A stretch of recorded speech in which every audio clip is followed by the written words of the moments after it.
Suscríbete a Venganza Perfecta. Ahora, comencemos. Joaquín Reyes estaba de pie al borde de la tumba de su hijo. El viento de noviembre cortaba su traje negro como una navaja. A su alrededor, los dolientes se dispersaban en grupos, con sus paraguas alejándose como flores oscuras atrapadas en una corriente. Su esposa Liliana estaba a su lado, con el rostro oculto tras un velo y la mano fría y flácida entre las suyas. Dani tenía 7 años. 7 años de partidos de béisbol, cuentos antes de dormir y hot cakes matutinos con forma de dinosaurios. 7 años de ver crecer este milagro, pasando de ser un recién nacido arrugado a un niño que podía nombrar todos los planetas del sistema solar y quería ser astronauta. Ahora estaba en una caja de caoba, 2 metros bajo tierra. Joaquín, la voz de Liliana se quebró. Deberíamos irnos. Mi padre está esperando en la casa. Joaquín no se movió. Sus ojos permanecían fijos en la lápida, memorizando cada letra del nombre de su hijo. Adelántate, necesito un minuto. Ella vaciló, luego caminó hacia la limusina negra donde su padre, Rogelio Ávila, esperaba con paciencia ensayada. Rogelio era un hombre de 62 años de hombros anchos, cabello plateado y perpetuamente bronceado, el tipo de hombre que había construido un imperio de la construcción desde la nada y nunca dejaba que nadie lo olvidara. Era dueño de la mitad de los desarrollos comerciales de la Ciudad de México y tenía a los políticos en marcación rápida. Joaquín observó a Rogelio poner un brazo reconfortante alrededor de los hombros de Liliana, la imagen de un abuelo afligido. La escena hizo que Joaquín apretara la mandíbula. La historia oficial era simple. Dani había deambulado por uno de los sitios de construcción de Rogelio hace 3 días. El proyecto Torres Meridiano en el centro. Había caído a través de un piso no asegurado hacia la excavación del sótano, una caída de 6 metros sobre concreto. El médico forense dictaminó que fue un accidente. Caso cerrado. Pero Joaquín Reyes había pasado 15 años extrayendo la verdad de personas que no querían darla. Había trabajado en sitios clandestinos desde Afganistán hasta Tailandia, aprendiendo a leer cuerpos de la manera en que los eruditos leen textos antiguos. Y cuando vio el cuerpo de su hijo en la morgue, vio cosas que el médico forense pasó por alto o decidió ignorar. Los moretones en la muñeca de Dani eran consistentes con sujeción, no con impacto.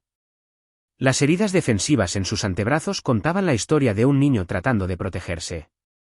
El ángulo de la fractura craneal no coincidía con una caída recta. Alguien había golpeado a su hijo antes de arrojarlo de ese piso. Joaquín se arrodilló y colocó la palma de su mano plana sobre la tierra fresca. Voy a averiguar quién te hizo esto, susurró. Y luego voy a hacer que deseen no haber nacido. La finca Ávila se extendía a lo largo de 3 hectáreas de terrenos cuidados en Lomas de Chapultepec, la zona más rica de la ciudad. Joaquín siempre se había sentido como un intruso allí. Incluso después de 10 años de matrimonio. Liliana había crecido en esta casa, asistido a escuelas privadas, veraneado en Valle de Bravo. Joaquín había crecido en un departamento de 2 habitaciones en una colonia popular de Iztapalapa, criado por una madre soltera que trabajaba turnos dobles en una fábrica textil. Se conocieron en una gala benéfica hace 12 años. Liliana había estado como voluntaria. Joaquín había estado proporcionando análisis de seguridad para el evento, uno de sus primeros trabajos de consultoría privada después de dejar la agencia. Ella se había reído de sus chistes, y él había quedado cautivado por su calidez. Por la forma en que ella parecía genuinamente interesada en las historias de las personas en lugar de su estatus. Rogelio se había opuesto al matrimonio desde el principio. Había realizado verificaciones de antecedentes, contratado investigadores privados, hecho todo menos amenazar la vida de Joaquín para alejarlo. Cuando eso falló, simplemente trató a Joaquín como a un empleado en lugar de familia. Siempre recordándole que la casa en la que vivían, los autos que conducían, incluso la educación que recibía Dani provenía del dinero de los Ávila. Joaquín lo había tolerado por el bien de Liliana, por el bien de Dani. Ahora Dani se había ido, y la tolerancia de Joaquín había muerto con él.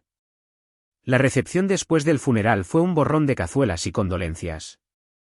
Joaquín estaba en un rincón de la sala de estar, bebiendo un tequila que no saboreaba, observando el desfile de asociados de Rogelio presentar sus respetos. Reconoció a la mayoría de ellos. Beto Fernández, socio comercial de Rogelio, Un hombre delgado con ojos nerviosos y el hábito de revisar su celular cada 30 segundos. Marco Ortega, el capataz de la obra en Torres Meridiano, construido como un jugador de fútbol americano con manos ásperas como papel de lija. Milton Montero, el abogado de Rogelio, cuya sonrisa aceitosa nunca llegaba a sus ojos. Joaquín catalogó cada rostro, cada interacción. Los viejos hábitos tardaban en morir. Joaquín, una voz de mujer, suave y vacilante. Lo siento mucho. Se giró para encontrar a Fabiola Méndez, la maestra de segundo grado de Dani, con los ojos enrojecidos. Era una mujer pequeña de unos 30 años con rasgos amables y una manera seria que le recordaba a Joaquina, su madre. Gracias por venir, Fabiola.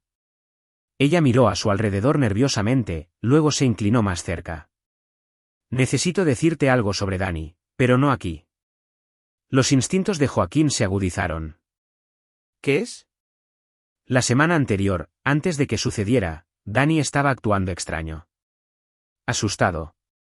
Hizo un dibujo en clase. Ella presionó un papel doblado en su mano. Lo encontré en su pupitre. Pensé que debías tenerlo. Antes de que Joaquín pudiera responder, Rogelio apareció a su lado, con su sonrisa fija y posesiva. Fabiola, qué amable de tu parte venir.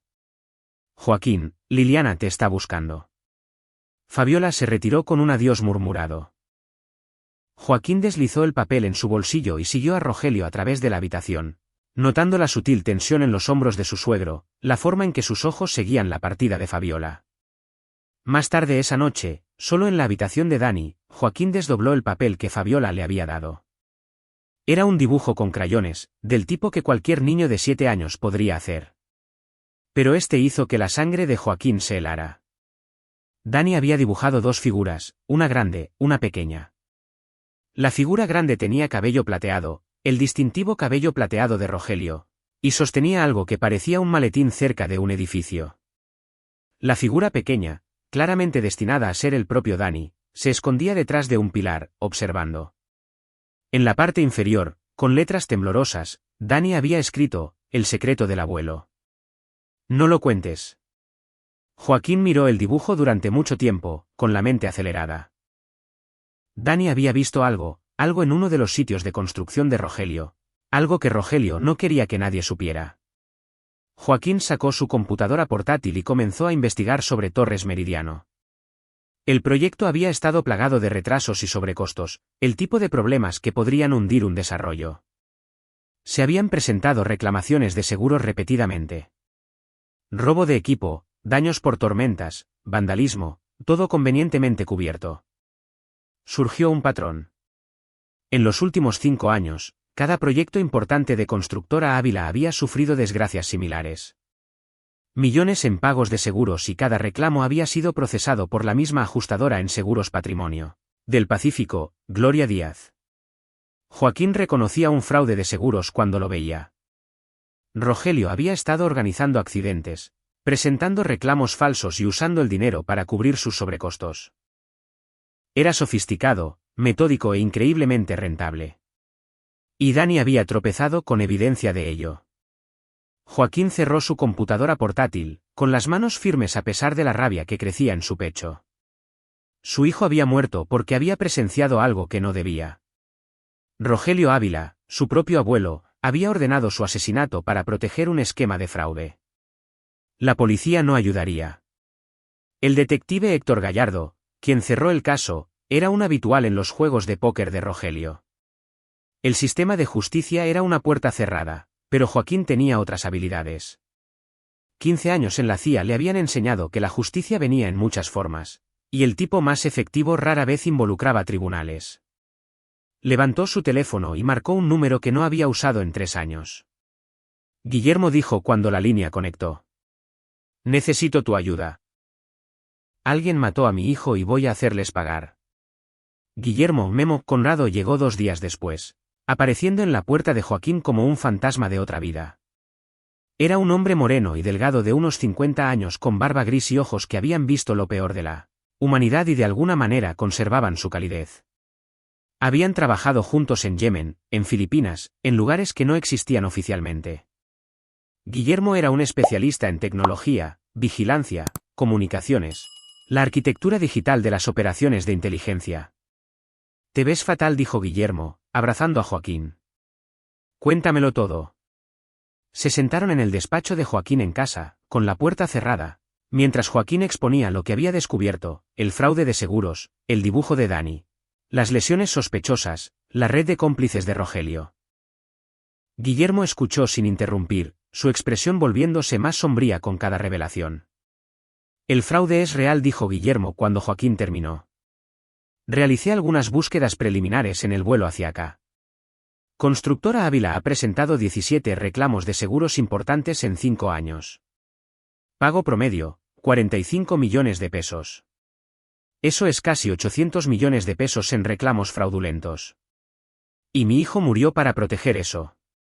La pregunta es, ¿quién mató realmente a Dani? Rogelio no se ensuciaría las manos. Usaría un intermediario. Joaquín asintió. Marco Ortega. Es el capataz de la obra en Torres Meridiano. Fue él quien encontró el cuerpo de Dani. Él mismo llamó. Conveniente. Demasiado conveniente. Joaquín sacó una fotografía en su computadora portátil.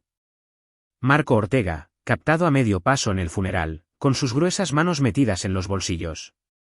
Lo observé en la recepción. No podía mirarme. Seguía sudando a pesar del frío. ¿Culpa o miedo? Marco es el eslabón débil. Ha hecho el trabajo sucio de Rogelio durante años. Pero no es un asesino por naturaleza. Probablemente le dijeron que asustara a Dani. Que lo mantuviera callado. Las cosas salieron mal. Guillermo se reclinó. Entonces, ¿cuál es la jugada? Podríamos llevar esto a la Fiscalía General. El fraude de seguros es su jurisdicción.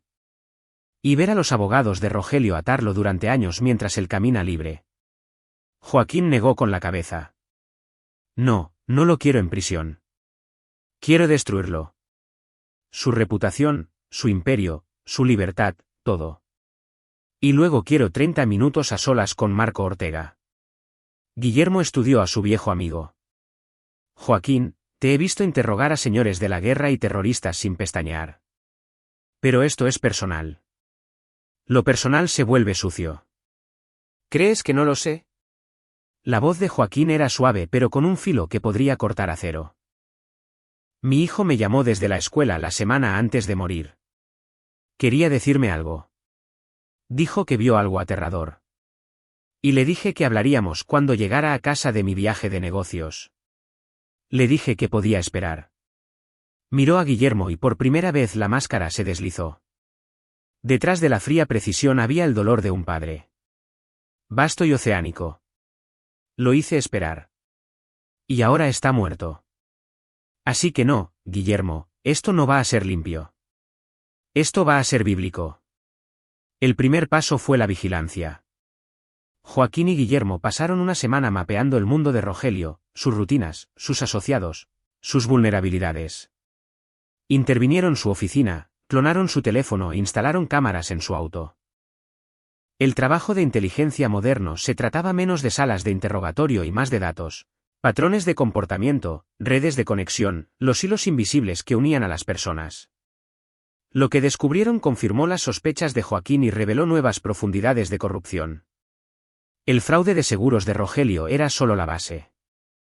Beto Fernández, su socio comercial, había estado maquillando los libros durante una década, canalizando dinero a cuentas en el extranjero. Milton Montero, el abogado, había sobornado a funcionarios de la ciudad para acelerar permisos y pasar por alto violaciones del código. Gloria Díaz, la ajustadora de seguros, recibía pagos mensuales a una cuenta en las Islas Caimán a cambio de aprobar cada reclamo que Rogelio presentaba. Y el detective Héctor Gallardo, quien había cerrado el caso de Dani como un accidente, había recibido una tarifa de consultoría de 1 millón de pesos de Constructora Ávila 3 días después del funeral. Era una red de corrupción que abarcaba la estructura de poder de la Ciudad de México, y Rogelio Ávila estaba sentado en su centro como una araña. Esto es más grande que un niño, observó Guillermo. Si esta red cae, se lleva a la mitad de la élite de la ciudad con ella. Bien. Joaquín estudió la red de conexiones que habían mapeado en su pared. Rogelio valora su poder, su reputación, su legado. Esos son sus puntos de presión. Vamos a atacarlos todos. ¿Y Marco? La expresión de Joaquín se endureció. Marco es el final del juego. Primero, desmantelamos el mundo de Rogelio a su alrededor. Le quitamos su dinero, sus aliados, sus opciones. Lo desesperamos y luego, cuando esté acorralado, me entregará a Marco para salvarse a sí mismo. ¿Estás seguro de eso? Rogelio Ávila nunca ha amado a nadie más que a sí mismo. Ni a su hija, ni a su nieto. Ciertamente no a un capataz que contrató hace 20 años. Joaquín sonrió. Y no había nada agradable en ello. Cuando las paredes se cierren, Rogelio sacrificará a cualquiera para sobrevivir. Y yo estaré allí esperando. Joaquín comenzó con el eslabón más débil, Gloria Díaz. Era una mujer de unos 40 años, divorciada, con gustos caros y deudas crecientes. Su departamento en Polanco estaba hipotecado al máximo, sus tarjetas de crédito al límite, su estilo de vida muy por encima de su salario de ajustadora.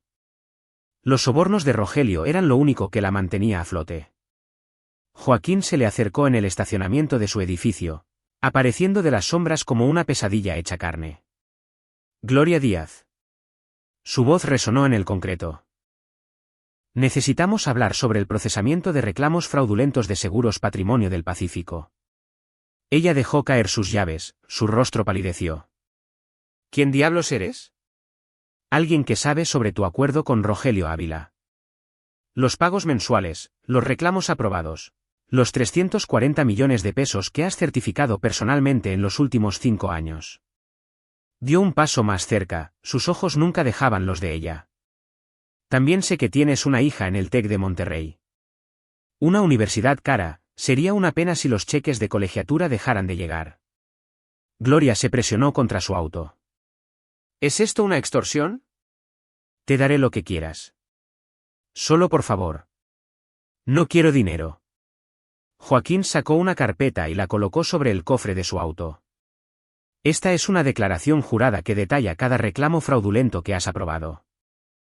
Vas a firmarla y luego vas a usar un micrófono cuando te reúnas con Rogelio el próximo martes para cobrar tu pago. Me matará. Rogelio no mata a la gente él mismo. Tiene gente que lo hace por él. La voz de Joaquín bajó a un susurro. Gente como Marco Ortega. ¿Conoces a Marco, verdad? Un hombre grande. Manos ásperas. Las mismas manos que golpearon a mi hijo de 7 años antes de arrojarlo de un edificio. La mano de Gloria voló a su boca. ¡Ay Dios, el niño en Torres Meridiano! Ese era tú. Ese era mi hijo. Su nombre era Dani. Le gustaban los dinosaurios y quería ser astronauta. La compostura de Joaquín se quebró por solo un momento antes de recomponerse. Así que puedes entender por qué no estoy interesado en negociaciones corteses. ¿Me ayudas a destruir a Rogelio o te destruyo a ti? Tu elección. Ella firmó la declaración jurada con manos temblorosas. 2 semanas después, Gloria se reunió con Rogelio en su oficina usando un micrófono.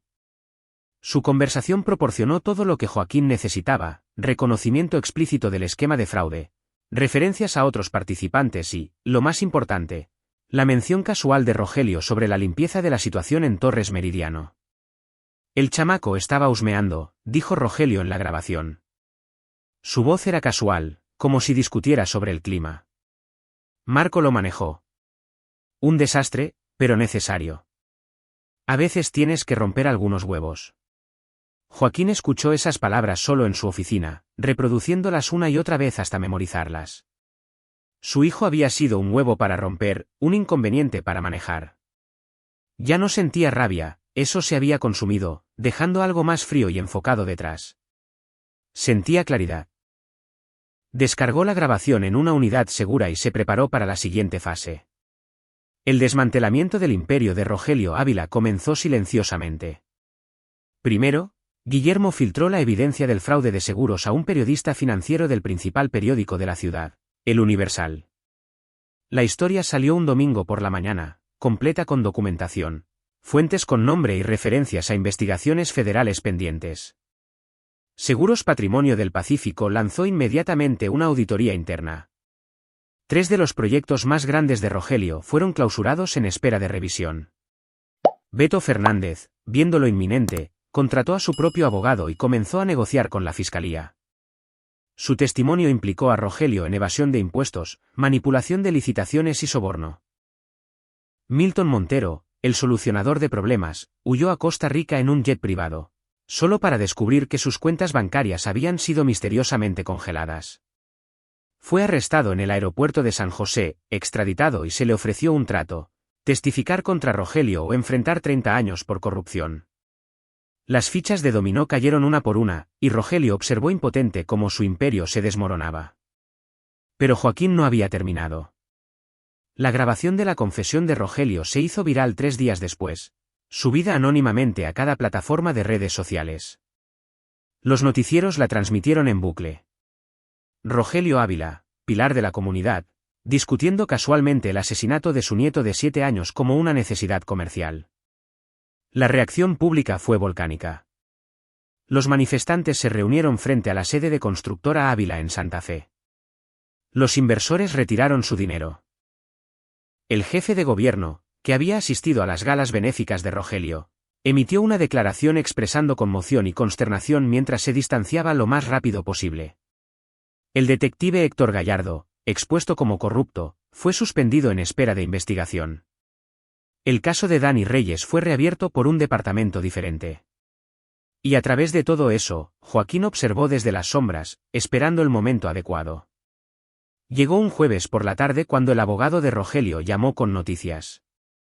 La fiscalía ofrecía un trato: cooperación total a cambio de cargos reducidos. Querían a Marco Ortega, el ejecutor, y estaban dispuestos a dejar que Rogelio se declarara culpable de cargos menores si lo entregaba. Joaquín sabía que Rogelio sacrificaría a su propia madre para sobrevivir. Contaba con ello, pero tenía una carta más para jugar. Liliana fue a ver a Joaquín la noche antes de que Rogelio tuviera programado hacer su trato. Lo encontró en su oficina rodeado de documentos y fotografías. La evidencia de los crímenes de su padre esparcida por cada superficie. ¿Es verdad?, preguntó ella, con la voz hueca. ¿Realmente mi padre? ¿Dani? Joaquín miró a su esposa, la mujer que había amado durante 12 años, la madre de su hijo asesinado, y vio la agonía en sus ojos. Cualquier otra cosa que fuera Liliana, ella había adorado a Dani. Eso siempre había sido real. Sí, dijo simplemente. Tu padre hizo que Marco Ortega matara a nuestro hijo porque Dani vio algo que no debía. Fraude de seguros. Millones de pesos. Nuestro niño murió por dinero. Liliana colapsó en una silla, temblando. No lo sabía. Tienes que creerme, Joaquín. No lo sabía. Sé que no lo sabías.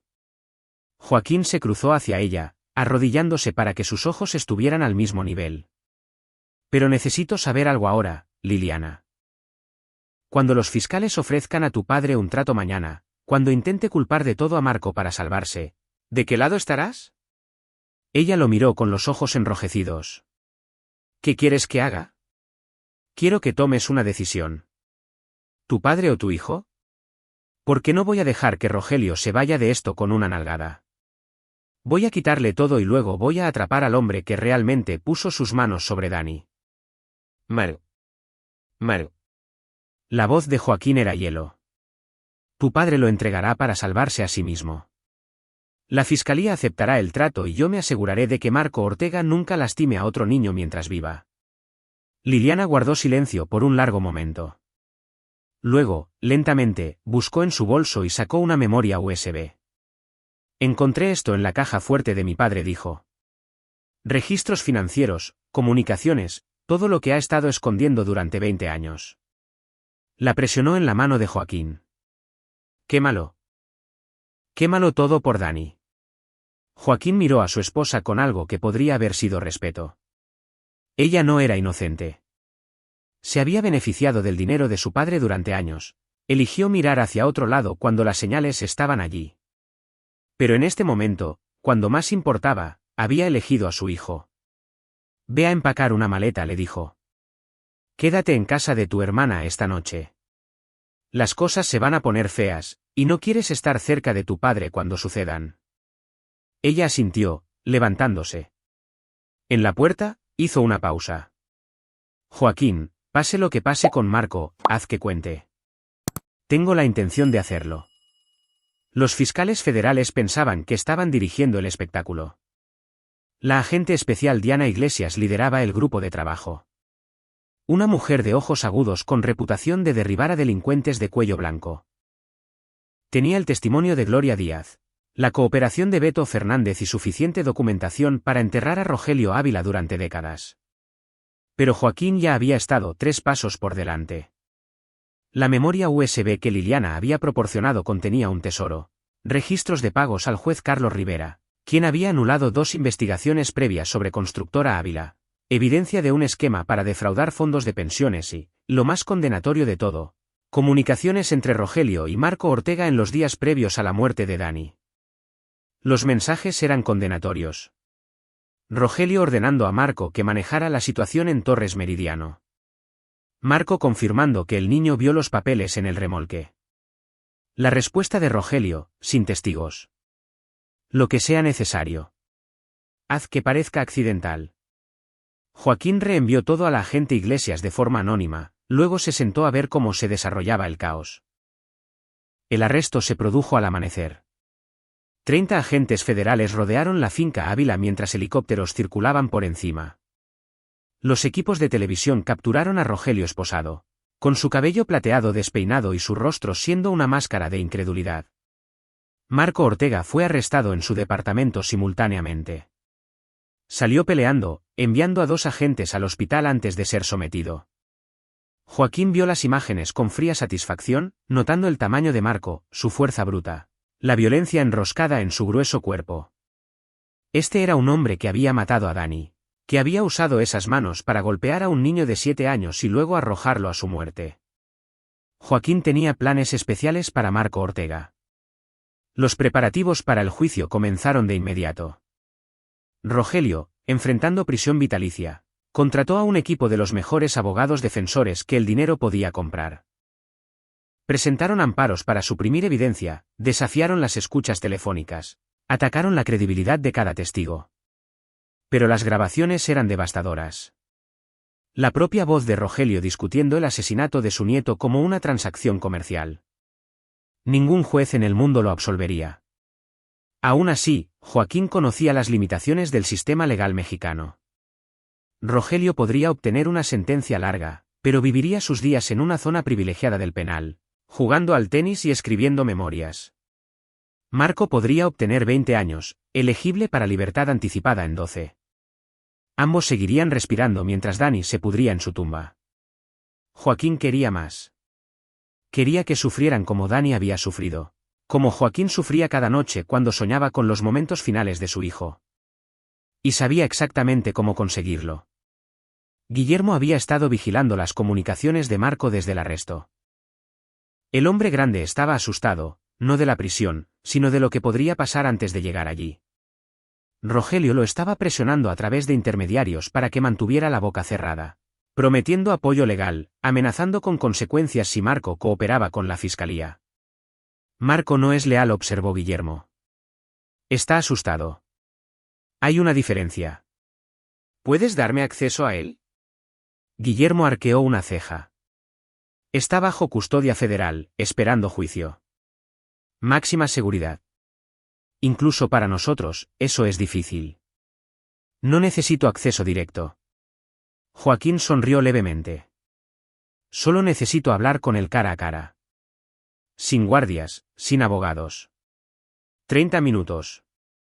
¿Qué estás planeando? Marco va a confesar ante la cámara. Cada detalle de lo que le hizo a Dani. Y luego va a testificar contra Rogelio a cambio de custodia protectora. ¿Y si se niega? La expresión de Joaquín no cambió. No se negará. He estado estudiando a Marco durante semanas. Su psicología, sus miedos, sus puntos de presión. Es un matón, Guillermo. Grande y fuerte y acostumbrado a intimidar a personas más pequeñas que él. Hombres así se desmoronan cuando se enfrentan a alguien a quien no pueden intimidar. Y ese alguien eres tú. Rompía operativos de Al Qaeda que han sido entrenados desde la infancia para resistir interrogatorios. Marco Ortega es un matón con secundaria trunca y una conciencia culpable. Me dará todo lo que quiero en 15 minutos. Guillermo estudió a su amigo por un largo momento. ¿Y los otros 15? El silencio de Joaquín fue respuesta suficiente. Llegar a Marco requería influencia y la influencia significaba comprometer a alguien en el sistema. Joaquín encontró a su objetivo en Sergio Portillo, un custodio en el Centro de Detención Federal. Portillo tenía deudas de juego, gusto por la cocaína y una amante que amenazaba con contárselo a su esposa. Era exactamente el tipo de hombre que Joaquín había explotado docenas de veces en su carrera. Significó un estacionamiento detrás de un centro comercial, lejos de cámaras o testigos. 400,000 pesos, dijo Joaquín, deslizando un sobre el cofre del auto de Portillo. Efectivo suficiente para saldar tus deudas y mantener feliz a tu novia por otros 6 meses. Portillo se lamió los labios nerviosamente. ¿Qué tengo que hacer? Marco Ortega. Bloque de celdas de mañana por la noche entre las 10 y las 11 de la noche. Vas a tener una emergencia médica que requiera la evacuación del bloque de celdas. 20 minutos. Eso es todo lo que necesito. Jesús, vas a matarlo. Si lo quisiera muerto, ya estaría muerto. La voz de Joaquín era paciente, casi gentil. Quiero hablar con él. Hacerle algunas preguntas. No necesitas saber sobre qué, y vas a olvidar que esta conversación sucedió. Portillo vaciló, con el sobrepesado en sus manos. Joaquín podía verlo calculando el riesgo de ser atrapado. La certeza de que sus deudas lo aplastarían si no tomaba el dinero. 600,000, dijo Portillo finalmente. Y quiero un adelanto. ¿Hecho? A las 10:15 de la noche siguiente, sonó una alarma de incendios en el bloque de celdas de los custodios. Evacuaron a los prisioneros a un área de retención secundaria mientras los equipos de mantenimiento investigaban. En la confusión, una celda permaneció ocupada. Marco Ortega esposado a su litera por protocolos especiales de seguridad. Joaquín entró por una puerta de servicio vistiendo un uniforme de guardia y llevando una bolsa de lona negra. Las cámaras en esta sección habían sido desactivadas por mantenimiento. Trabajo de Guillermo. Tenía exactamente 18 minutos antes de que terminara la evacuación. Marco levantó la vista cuando se abrió la puerta de la celda, entrecerrando sus pequeños ojos. ¿Quién diablos eres? Mi nombre es Joaquín Reyes. Vio el reconocimiento amanecer en el rostro de Marco. Vio la confianza del hombre grande cuajarse en miedo. Mataste a mi hijo. Las manos de Marco se tensaron contra las esposas. Eso fue un accidente. El niño cayó. Yo ni siquiera. No lo hagas. La voz de Joaquín era tranquila, pero detuvo a Marco a mitad de la frase. He escuchado tu voz en las grabaciones. He visto los moretones en el cuerpo de mi hijo, las heridas defensivas en sus brazos. El patrón de lesiones que me dice exactamente lo que sucedió en ese edificio. Dio un paso más cerca y Marco se presionó contra la pared. Lo agarraste por las muñecas. Él luchó. Era un niño fuerte, siempre peleando con sus amigos en la escuela. Así que lo golpeaste, no una vez, múltiples veces. Probablemente te dijiste a ti mismo que solo lo estabas asustando, manteniéndolo callado. Pero eres un hombre grande, Marco. No conoces tu propia fuerza. La voz de Joaquín permaneció calmada, casi conversacional. Para cuando te diste cuenta de que lo habías lastimado gravemente, era demasiado tarde. Estaba llorando, sangrando, tal vez llamando a su papá. Así que entraste en pánico, lo arrojaste del edificio para que pareciera un accidente. Y luego llamaste tú mismo. El capataz preocupado que encontró una escena trágica. Marco estaba temblando ahora, el sudor perlaba su frente. No fue mi culpa, Rogelio dijo. Sé lo que dijo Rogelio. Joaquín se sentó en la cama lo suficientemente cerca de Marco como para que el hombre grande pudiera sentir su presencia como un peso físico. Rogelio va a ir a prisión por el resto de su vida. Pero también va a hacer todo lo que pueda para echarte la culpa a ti. Así es él. Sacrifica a otras personas para salvarse a sí mismo. Prometió que me cuidaría. Darme un buen abogado. Asegurarse de que yo. Sus abogados ya están construyendo un caso que te pinta como un empleado rebelde actuando sin autorización. Van a decir que Rogelio nunca ordenó la muerte de Dani, que reaccionaste exageradamente a un problema menor e intentaste encubrirlo. Joaquín observó la expresión de Marco cambiar del miedo a la traición. Vas a pasar el resto de tu vida en el penal, Marco. Y Rogelio se irá con una sentencia reducida y una historia que lo convierte en víctima de tu incompetencia. Eso no es. Él no puede hacer eso. Él me dijo que lo manejara. Dijo, sin testigos. Te creo. La voz de Joaquín se suavizó. Pero nadie más lo hará. Rogelio es rico, conectado, persuasivo. Tú eres un capataz con antecedentes penales. ¿A quién crees que le creerá el juez? Marco lo miró fijamente, comprendiendo lentamente. ¿Qué quieres? Joaquín metió la mano en su bolsa de lona y sacó una cámara de vídeo. Quiero la verdad grabada. Cada detalle de lo que sucedió esa noche. Lo que Rogelio ordenó, lo que hiciste, todo. A cambio, me aseguraré de que los fiscales escuchen tu historia primero. Te pondrán en custodia protectora, elaborarán un trato. Aún cumplirás tiempo, pero sobrevivirás. ¿Y si me niego? La expresión de Joaquín no cambió. Pero algo en sus ojos cambió, un atisbo del hombre que había operado en sitios clandestinos, que había roto a asesinos endurecidos con nada más que tiempo y técnica. Entonces saldré de aquí y la próxima persona que visite tu celda no estará interesada en conversar. Rogelio tiene mucho dinero y muchas conexiones, incluso desde la prisión. ¿Cuánto tiempo crees que durarás una vez que él decida que eres un riesgo? El silencio se alargó. La respiración de Marco era irregular, sus ojos se movían alrededor de la celda como si buscaran escape. No había ninguno. Está bien, dijo finalmente, con la voz quebrada. Está bien, te lo contaré todo. Joaquín encendió la cámara. La confesión de Marco tomó 12 minutos. Cada detalle surgió bajo el paciente interrogatorio de Joaquín. Las órdenes de Rogelio, el encuentro con Dani en el sitio de construcción, la violencia creciente, el acto final. Dani había estado pasando en su bicicleta por el sitio cuando notó actividad en la oficina del remolque, supuestamente cerrada. Curioso, se había colado y encontró a Marco y Rogelio examinando lo que parecía ser equipo dañado.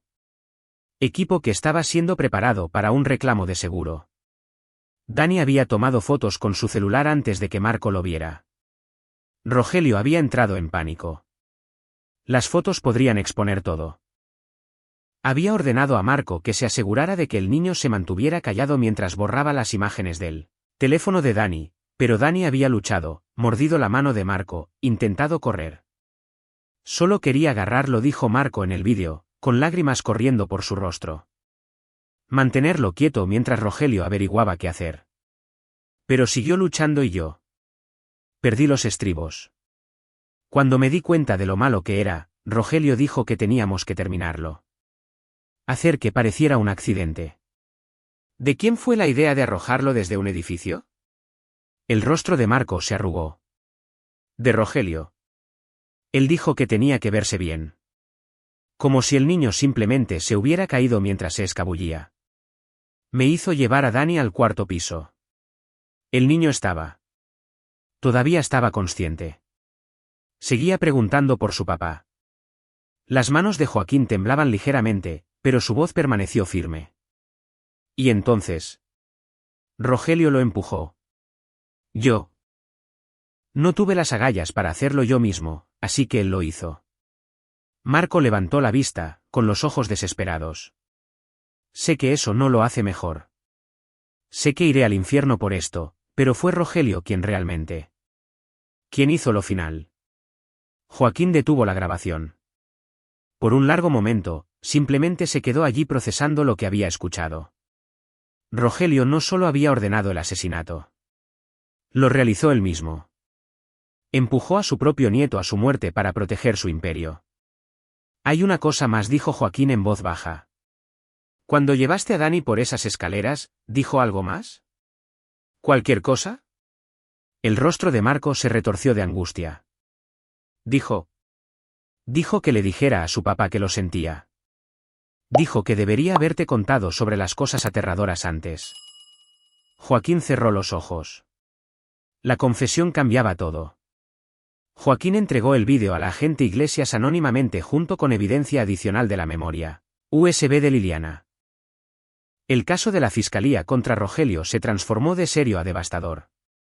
No solo había ordenado el asesinato, participó directamente. La pena máxima estaba sobre la mesa. Pero Joaquín no estaba satisfecho con la posibilidad de una muerte natural dentro de 20 años después de interminables amparos y maniobras legales. Quería que Rogelio sufriera ahora, que perdiera todo lo que valoraba antes de perder su vida. Y sabía exactamente cómo hacer que eso sucediera. Rogelio Ávila pagó la fianza de 200 millones de pesos, el último de sus activos líquidos, después de que las cuentas bancarias hubieran sido incautadas. Sus abogados estaban montando una defensa agresiva, alegando que la confesión había sido coaccionada, la evidencia fabricada. Se fijó una fecha de juicio para dentro de 6 meses. Pero la verdadera preocupación de Rogelio no era el juicio. Era la creciente presión desde todas las direcciones. Su negocio había desaparecido, los activos congelados pendientes de extinción de dominio. Su reputación estaba destruida, su nombre era sinónimo de asesinato infantil. Su esposa de 40 años, Paulina, quien siempre había sospechado de sus aventuras, pero nunca imaginó algo peor, había solicitado el divorcio y estaba cooperando con la fiscalía. Su hija, Liliana, lo había repudiado públicamente, apareciendo en la televisión nacional para condenar las acciones de su padre. Estaba solo, vilipendiado y quedándose sin opciones. Fue exactamente cuando Joaquín decidió hacerle una visita. Rogelio se alojaba en un hotel en el centro, muy lejos de su extensa finca. Cuando Joaquín llamó a su puerta, el anciano respondió en bata, con su cabello plateado sin lavar, un vaso de whisky temblando en su mano. «¿Tú?» La voz de Rogelio era ronca. «¿Vienes a burlarte? ¿Puedo pasar?» Rogelio se hizo a un lado, demasiado exhausto para resistirse. La habitación del hotel estaba llena de documentos legales, botellas vacías y los restos de una vida en colapso. «Tú hiciste esto», dijo Rogelio, hundiéndose en una silla. «Las filtraciones, los testigos, toda la maldita cosa. Debería haberlo sabido cuando Liliana se volvió contra mí.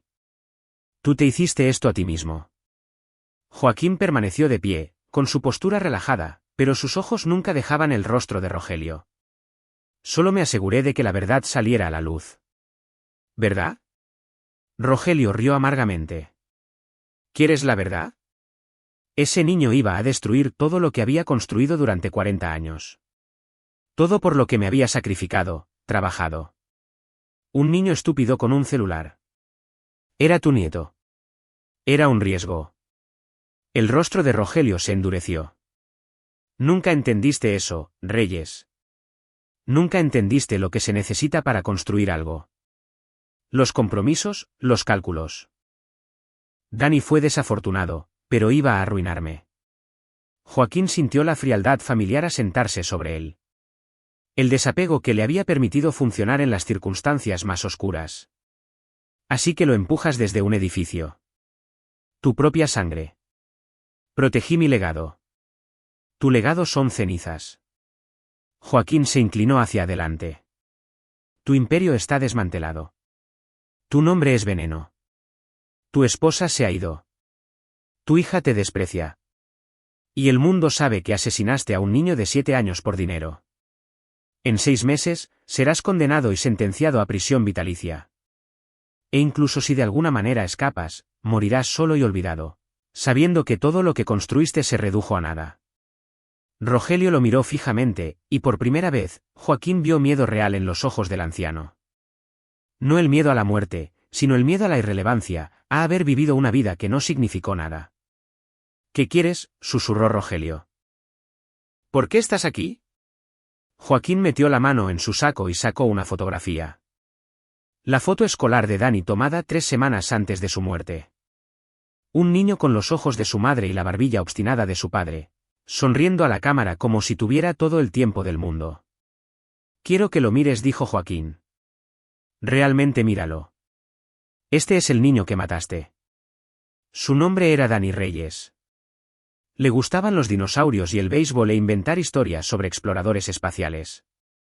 Tenía miedo de las tormentas y todavía creía en Santa Claus. Tenía toda su vida por delante. Y tú se la quitaste porque accidentalmente te vio cometiendo fraude de seguros. Rogelio miró la fotografía y algo cambió en su rostro. Una grieta en la armadura de la autojustificación. Quiero que lo veas cada vez que cierres los ojos, continuó Joaquín. Quiero que él sea lo último en lo que pienses antes de morir. Y quiero que sepas que voy a pasar el resto de mi vida asegurándome de que su memoria perdure mientras la tuya se borra. Habrá becas en su nombre, fundaciones, obras de caridad.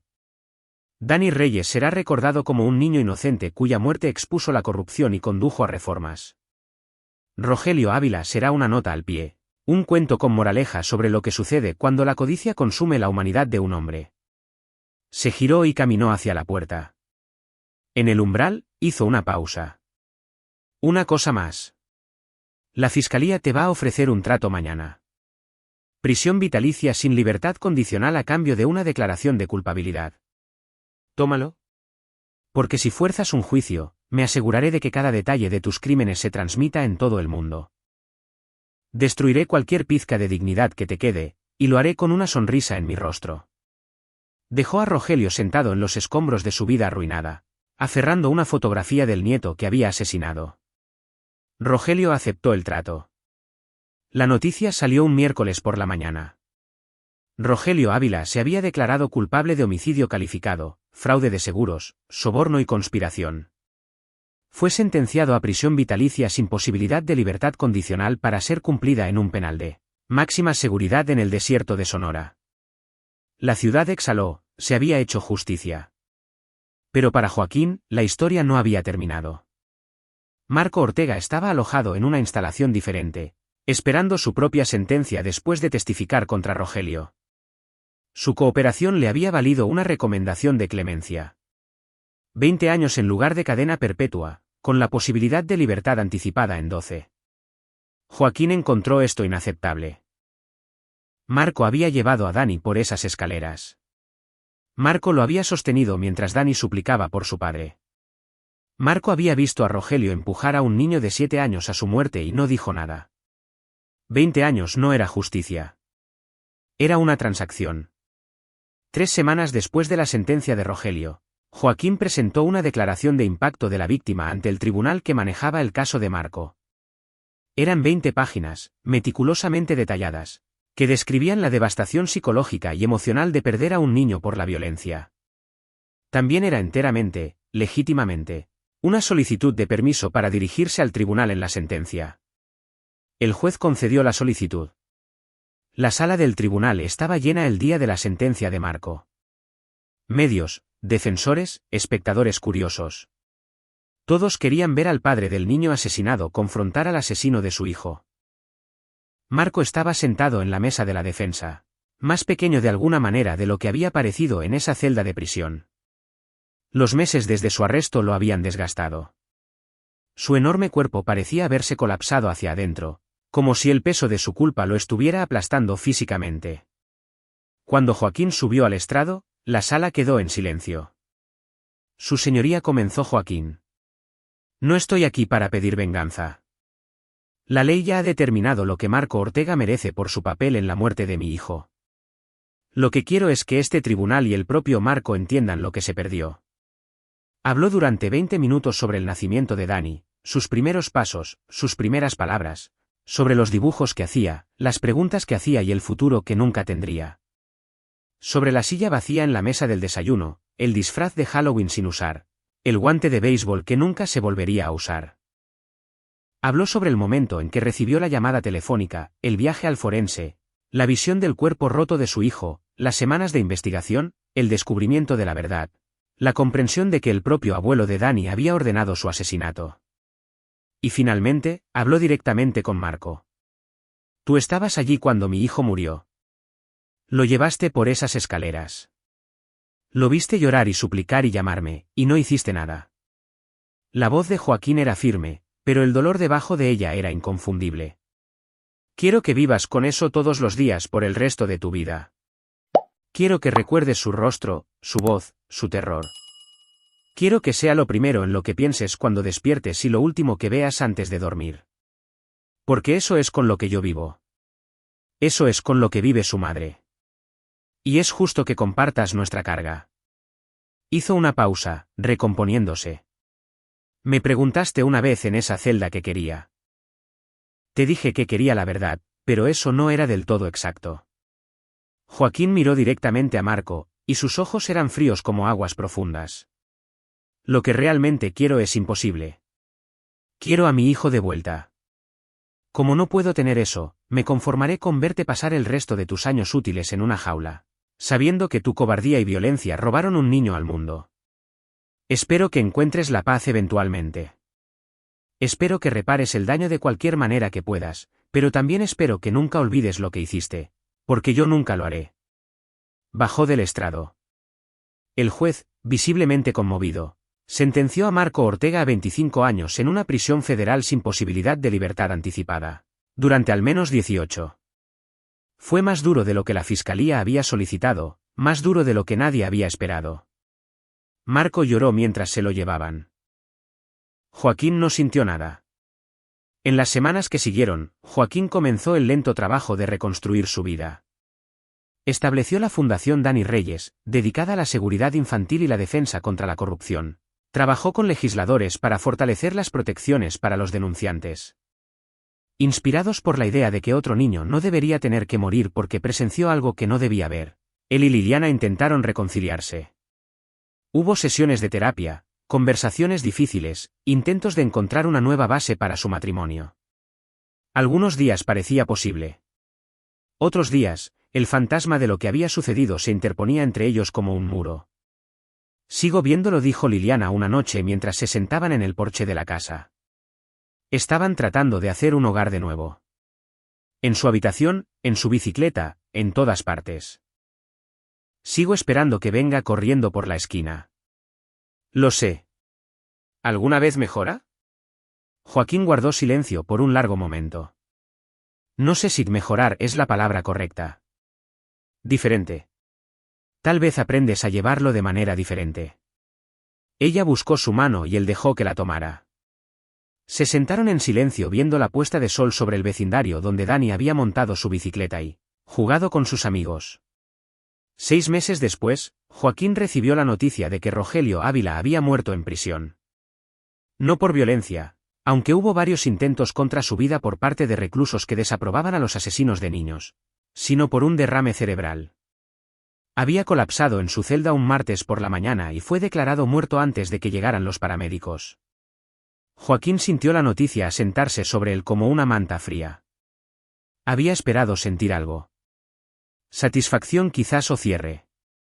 En cambio, solo hubo un vasto vacío. Rogelio estaba muerto. Marco estaba encarcelado.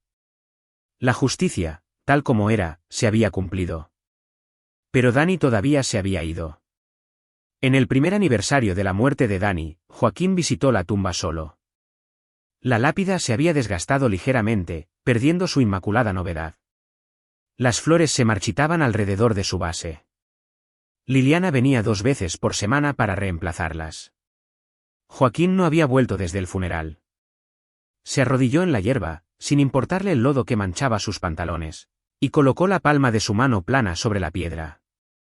«Hola, campeón», dijo en voz baja. «¿Es papá?»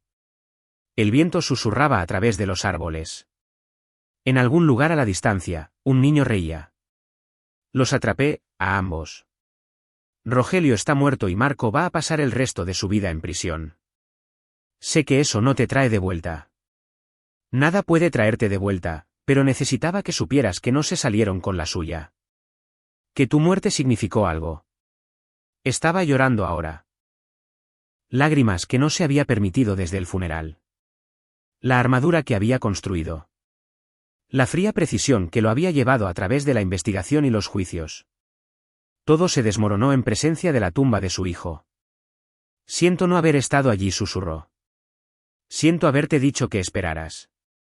Si tan solo hubiera escuchado, si tan solo hubiera llegado a casa cuando llamaste. El dolor rodó sobre él como una ola. Y dejó que lo hiciera, por primera vez en un año, se dejó sentir todo el peso de su pérdida. Cuando pasó la tormenta, estaba vacío, hueco, pero también de alguna manera más ligero. Voy a seguir adelante, le dijo a la lápida. La fundación, el trabajo de defensa, todo eso. Voy a asegurarme de que otros niños estén protegidos de la manera en que no pude protegerte a ti. Y algún día, no pronto, pero algún día, voy a estar bien. No feliz tal vez, pero bien. Se puso de pie, sacudiéndose la tierra de las rodillas. Te amo, Dani. Te amaré todos los días hasta que muera.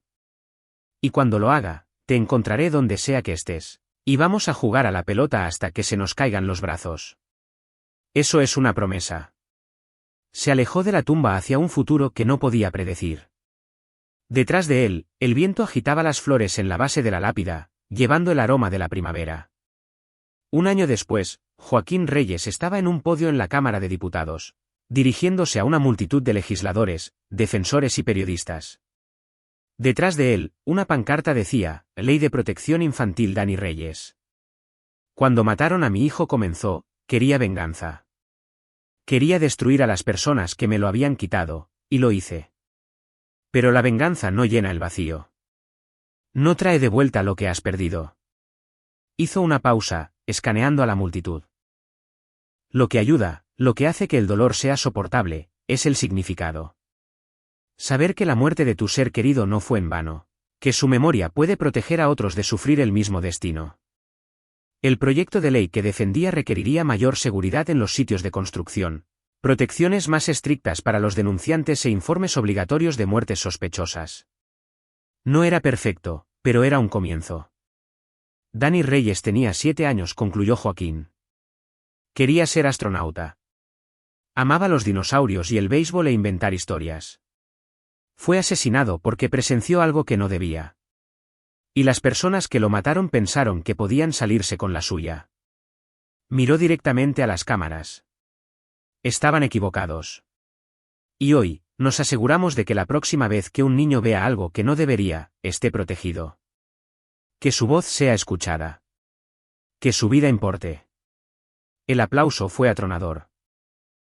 Después, Liliana lo encontró en el pasillo, con los ojos brillantes de lágrimas.